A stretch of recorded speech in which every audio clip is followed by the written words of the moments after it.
विष्णवे नमः। ओम। आज हम बात करने जा रहे हैं गृह प्रवेश मुहूर्त को लेकर के, और मुहूर्त के साथ साथ में हम चर्चा करेंगे कुछ आपके खास प्रश्नों को लेकर जो गृह प्रवेश से संबंधित है, उनकी पूजा से संबंधित है, उनके नियम के बारे में है, क्या करना चाहिए, कैसे करना चाहिए। ऐसे बहुत सारे प्रश्न जो आपके मन में हैं और आप जैसे बहुत सारे लोगों ने पूछा है, उसमें से कुछ महत्वपूर्ण प्रश्न। सबसे पहले जो बहुत ज्यादा बार पूछा जाता है कि गृह प्रवेश से पूर्व हमें क्या करना चाहिए यानी गृह प्रवेश अगर आप कर रहे हैं तो आपको क्या करना चाहिए, चाहे आपने रिनोवेशन वाला घर आपने तैयार किया दोबारा से रिनोवेट करके, या फिर आपने अपने पुराने घर को तोड़ करके बनाया, या नया घर आपने बनाया, या कोई फ्लैट आपने लिया है। ये सारी चीजें, ये नियम उन सभी पर लागू होंगे। थोड़ा आज का वीडियो थोड़ा सा लंबा हो सकता है, लेकिन जानकारियां आपको बहुत सारी इसमें मिलने वाली है, ऐसा हमारा प्रयास रहेगा। तो इसमें गृह प्रवेश से पहले क्या करना है, ये पहला प्रश्न है जो बार बार अमूमन पूछा गया है। कार्य पूरा नहीं हुआ है, क्या गृह प्रवेश कर सकते हैं, इस पर भी डिटेल में चर्चा करेंगे। बहुत बार प्रश्न पूछा जाता है। पंचकों में गृह प्रवेश करना चाहिए नहीं करना चाहिए, ये भी बार बार जो है प्रश्न किया जाता है। गृह प्रवेश से पूर्व नहीं, गृह प्रवेश के बाद, पूजा के बाद किन बातों का ध्यान रखना चाहिए, उसमें से भी कई बार प्रश्न पूछा जाता है कि क्या वहां कितने दिन तक रहना कंपलसरी है, अगर हम उसके बाद रेंट पर देना चाहते हैं तो क्या हम रेंट पर दे सकते हैं।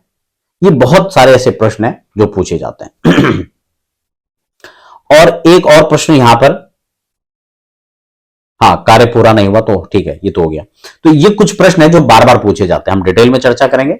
अगर नए दर्शक हैं, पहली बार चैनल पर विजिट कर रहे हैं, तो चैनल को सब्सक्राइब जरूर कर लीजिए, बेल आइकन को प्रेस कर लीजिए, ताकि आने वाली अपडेट्स होती हैं कार्यक्रम की आपको मिलती रहेंगी। क्योंकि हम पूजा पाठ से संबंधित हो या मुहूर्त से संबंधित हो, तमाम सभी प्रकार के मुहूर्त और ज्योतिष और आध्यात्मिक, साथ में वास्तु, ये कुछ महत्वपूर्ण जो चर्चाएं होती हैं वो आपके साथ लगातार जारी रहती हैं। तो अब यहां पर क्रम से हम बात करेंगे, और इससे पहले सूचना भी आप लोगों के लिए रहेगी। अगर आप कहीं पर भी वैदिक किसी प्रकार का पूजा पाठ अनुष्ठान करवाना चाहते हैं, या जिस विधि से हम लोग गृह प्रवेश करते हैं, जो एक वैदिक विधि है, प्राचीन पद्धति है, उसमें महत्वपूर्ण चीजें क्या क्या है वो मैं आपको साथ साथ कुछ जानकारियां उसकी भी दूंगा। और अगर आप उसको करवाना भी चाहते हैं तो उसके लिए भी आप हमारे संस्थान में संपर्क कर सकते हैं और विधि विधान के साथ ये कार्यक्रम करवा सकते हैं। और उसके लिए आपके लिए बहुत अच्छा ये भी है कि पूरा सेटअप हम लोगों का अपना होता है, ताकि आप लोगों को किसी प्रकार की कोई असुविधाएं भी नहीं होती और आपके अतिरिक्त खर्चे भी बच जाते हैं। माघ की महीने की हम बात करें, क्योंकि जितने भी मुहूर्त के प्रसिद्ध ग्रंथ हैं उसके हिसाब से हम देखें तो माघे अर्थ लाभ पृथ्वी परमेशे, यानी माघ का महीना गृह प्रवेश के लिए अति उत्तम महीनों में से एक है। उसके बाद जो फाल्गुन का महीना है, ये दोनों महीने माघ और फाल्गुन एक साथ आ रहे हैं, ठीक है ना। और उसके बाद आपका बैसाख और जेठ, जो कि आपका इसमें सर्दी खत्म होने के बाद आपके गर्मियों में प्रारंभ होगा। तो 2 महीने आपके पास अच्छे खासे हैं। अगर आपका घर बिल्कुल रेडी हो चुका है और या तैयार होने की स्थिति में है, तो आपको एक अच्छे मुहूर्त का समय निकाल करके और मुहूर्त करना चाहिए। उसमें एक बात का जरूर ध्यान रखें, ये ना सोचे कि मुहूर्त 10 तारीख का है तो सबके लिए है। अपनी राशि से इस मुहूर्त को चेक करना होता है, इस बात को आप ध्यान में रखें। आपकी राशि से गोचर के चंद्रमा 4, 8 और 12 नहीं पड़ना चाहिए, इसको अच्छा नहीं माना जाता है मुहूर्त के अंदर। और साथ में लग्न शुद्धि अपने स्थान के हिसाब से, जहां पर आप अपने यहाँ के सूर्योदय के अनुसार लगन तय करना होगा। आप भारत के किस कोने में हैं, या देश में, दूसरे देश में है, किस में है, वहां के हिसाब से आप समय को निर्धारित करें। उसके बाद संक्रांति का पूछा जाता है, तो संक्रांति में बिल्कुल कर सकते हैं, लेकिन अब ये भी देखना होगा कि कौन सी संक्रांति है। पता लगे धनु संक्रांति है या मीन संक्रांति है, तो फिर उस दिन उन महीनों में नहीं होगा। तो ये आपको उसमें थोड़ा सा विचार करना है, पर लेकिन संक्रांति का कोई दिक्कत नहीं है, कर सकते हैं। लेकिन मुहूर्त पर्टिकुलर आप उसको चेक करें। मुहूर्त की बात है, मुहूर्त में मंगलवार है या करुण क्रंदन नक्षत्र हो गए, तो इनको आपको नहीं लेना। स्त्री संज्ञक नक्षत्र हैं, ध्रुव नक्षत्र हैं, इनमें आप करें। अब मुहूर्त में जो गृह प्रवेश से संबंधित कुछ चीजें हैं कि गृह प्रवेश के नियम क्या क्या होने चाहिए, कैसे हमें प्रवेश करना चाहिए, जो प्रश्न ये पूछे गए थे उनको लेकर थोड़ा समझ लेते हैं। इसमें सबसे पहले तो आधे निर्माण का क्या मसला है, इसको थोड़ा समझ लेते हैं। आधे निर्माण का मतलब है जब आपका घर कंस्ट्रक्शन में चल रहा है, टाइल नहीं लगी है, तो आप गृह प्रवेश ना करें। कई बार होता है कि लगता है कि यार मुहूर्त तो अब है नहीं, तो ऐसा टाइल बाद में लग जाएगी, हम पहले गृह प्रवेश कर लेते हैं, तो वो ठीक नहीं है। घर का मुख्य द्वार लग चुका है नहीं लग चुका है, खिड़कियां लग चुकी हैं। अच्छा, खिड़कियों में भी कई बार होता है कि चलो पल्ले नहीं लगे,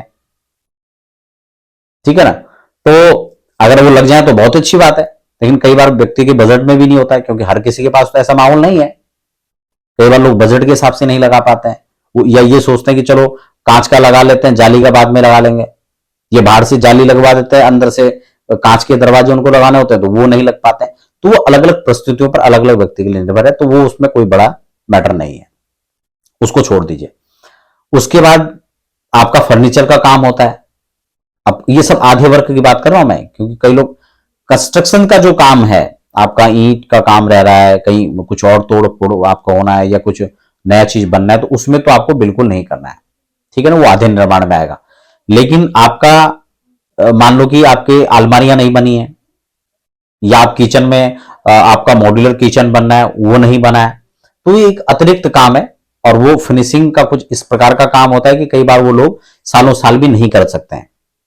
या पेंट के मसले में भी कई बार देखा जाता है, क्योंकि अब जो पेंट है, रंग रोगन है, उसको अगर पुट्टी हो गया है तो वो व्हाइट वॉश उसको ही मान लिया जाता है, ठीक है ना, क्योंकि उसके बाद ये नहीं कि कई लोग वैसे भी उसमें रहने लगते हैं बजट के कारण या अन्य किसी कारणों से।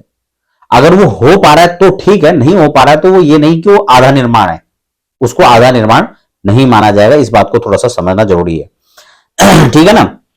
और जैसे ये फिनिशिंग की अन्य चीजें, आप कुछ फर्नीचर का कुछ अलग से आइटम बना रहे हैं, बेड बनवा रहे हैं या कोई अन्य चीजें बनवा रहे हैं, तो वो जो है वहां पर होगा या नहीं होगा। अच्छा, एक प्रश्न और भी आता है कि पुराना सामान लेकर के जा सकते हैं, मैं इसको लिख लेता हूं, ये बार बार जो है पुराना सामान, तो ये पुराना सामान नहीं ले जाना चाहिए, पहले गृह प्रवेश की बात ले जाना चाहिए। अच्छा, इसमें भी जो सामान वहां पर बन रहा है वो आप ले जा सकते हैं, या नया सामान है तो आप उसको वहां पर ले जा सकते हैं, ये चीजें हैं। तो ये तो हो गया खास खास बातें। अब आपका प्रवेश से पहले क्या करना है, उसमें आप इसको थोड़ा समझ लीजिए। जब पूरी साफ सफाई हो चुकी हो, अब दो प्रकार से एनर्जी काम करती है, एक तो नकारात्मक ऊर्जा और एक सकारात्मक ऊर्जा।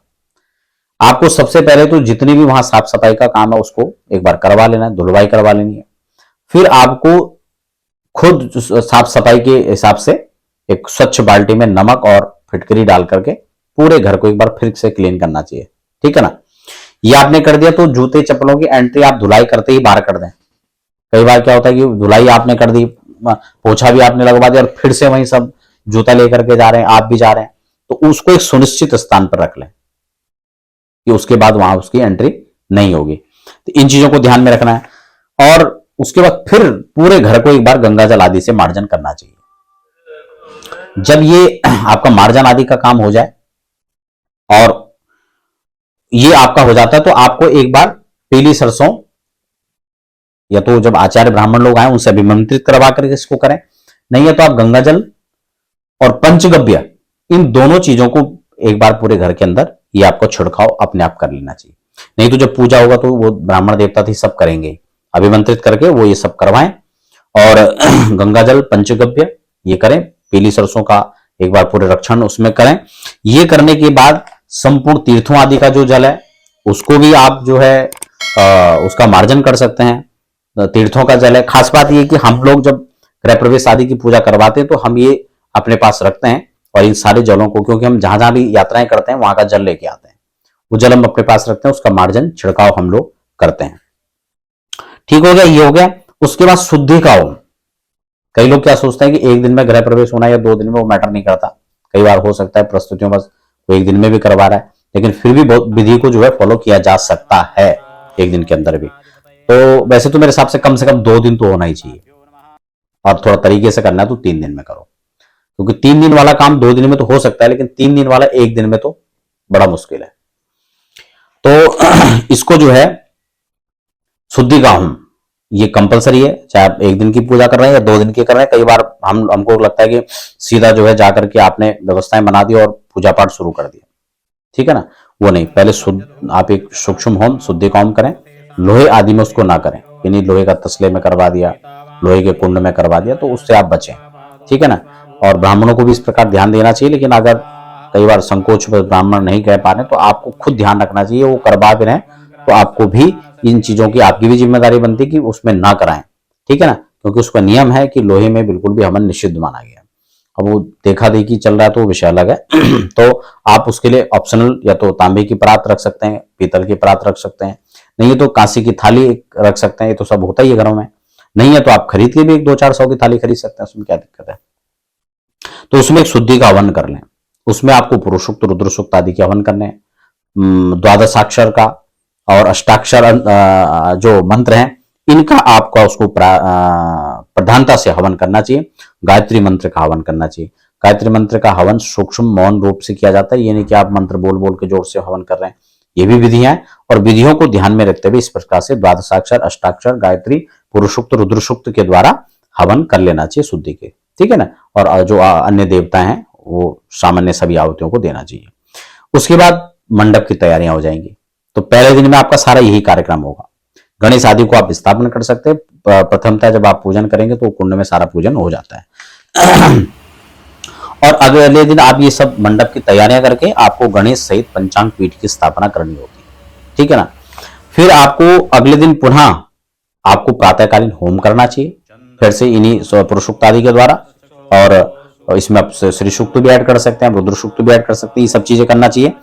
और फिर ये हवन करने के बाद आपको क्रमशः ये सारी चीजें आपको दोबारा दोहरा करके और फिर स्वस्ति वाचन आदि के द्वारा आपको एक मंगलमय वाचन के द्वारा पूरे घर का माहौल को जो है एक पॉजिटिव वहां पे करने के लिए सब स्वस्ति वाचन का एक विधान है, आपको ये करना चाहिए, संकल्प करना चाहिए।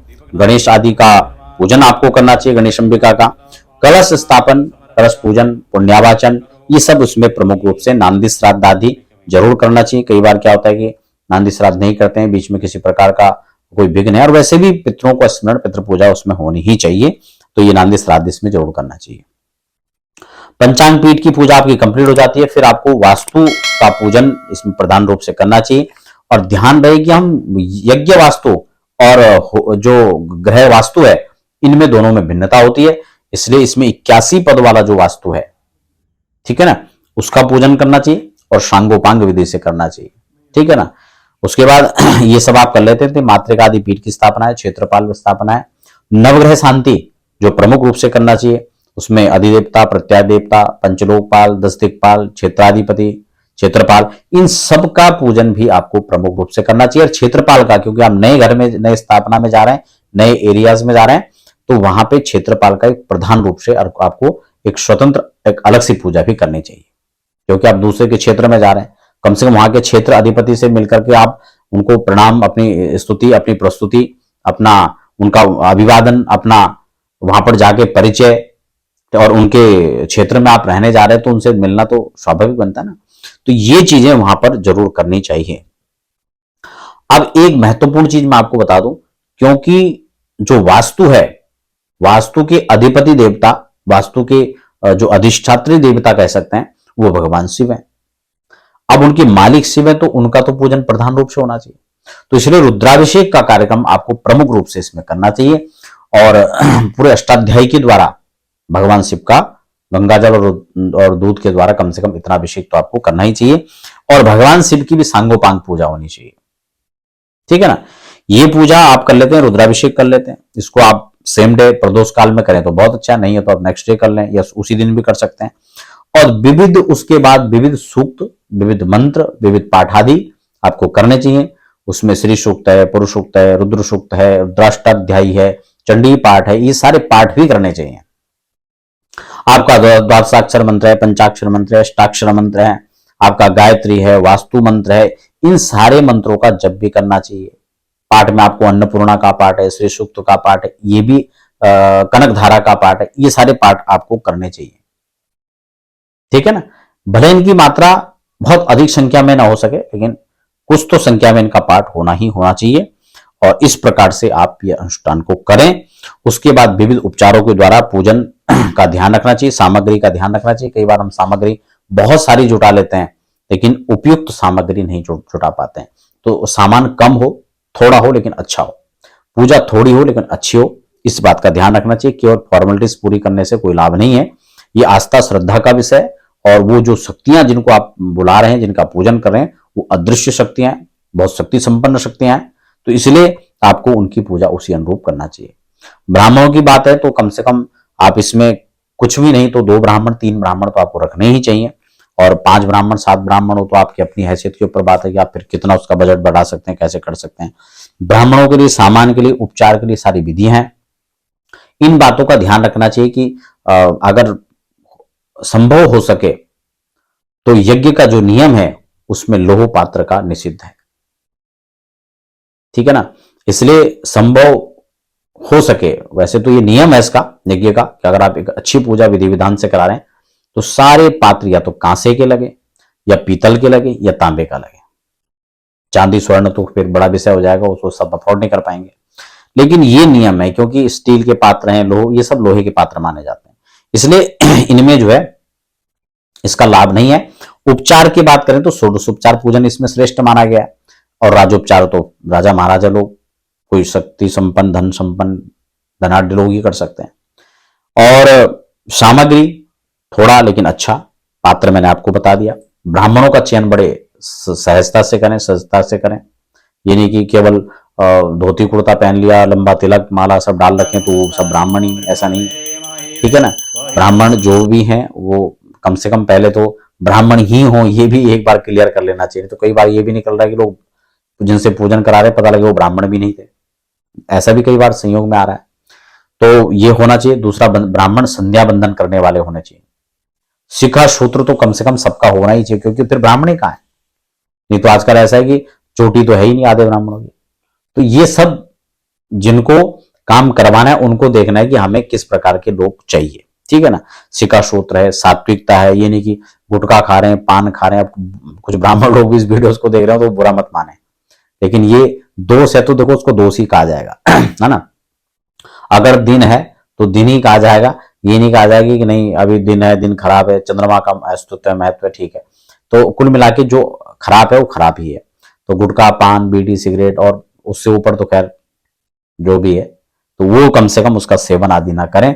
आचार व्यवहार विचार, क्योंकि विचार की ही बड़ी बात है। अगर वो उसको सहजता से स्वीकार करता है, उसको कर्म को कर्म के हिसाब से देखता है तो वो उसको निष्ठा के साथ करेगा। केवल काम चलाना है, ड्यूटी पूरी करना है तो फिर वो एक अच्छा सद्गुण नहीं है।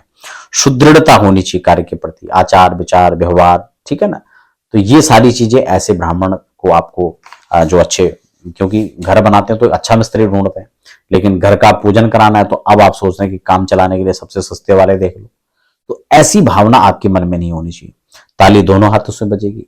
आपका पूरा जीवन है इस घर में आपने निकालना है तो आप अच्छे से करें। ये सारी चीजें, बाकी आशा करता हूं कार्यक्रम थोड़ा सा लंबा तो हुआ है लेकिन आपको जानकारी भी काफी मिली होंगी, और आप किसी प्रकार से वास्तु, ज्योतिष, रत्न, रुद्राक्ष, इनकी जानकारियां या पूजा पाठ से संबंधित जानकारी है या पूजा पाठ करवाना चाहते हैं तो उसके लिए भी आप जो संस्थान के नंबर से संपर्क कर सकते हैं। समय लेकर के आप उसके लिए कार्यक्रम करवा सकते हैं। और जैसे कि मैंने आपको पहले भी कहा कि हम लोग जो कार्यक्रम के लिए जाते हैं तो हमारा एक पूरा अपना सेटअप है, ठीक है ना। वो आपने बीच बीच में जो वीडियोस आदि चलती हैं उसमें भी आपने देखा होगा, उसको आप देख सकते हैं, और पूरे उसी हिसाब से आपके कार्यक्रम को संपन्न कराया जाता है। तो फिलहाल वीडियोस काफी लंबा हो गया, इजाजत चाहते हैं, धन्यवाद।